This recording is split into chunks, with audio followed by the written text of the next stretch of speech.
Min luftmadras. Oh shit! Hvordan får jeg fat i den?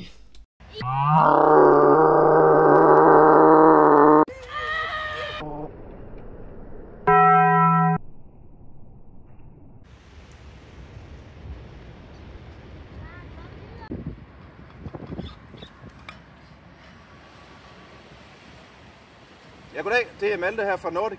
En luftmadras. Det er godt, du ringede. De er sindssygt populære. Altså, folk de kæmper om den. Det stikker helt af. Men jeg tror, der er en enkelt tilbage. Der er nogen, der har glemt en herovre. Så ved du hvad, jeg kommer lige med en til dig.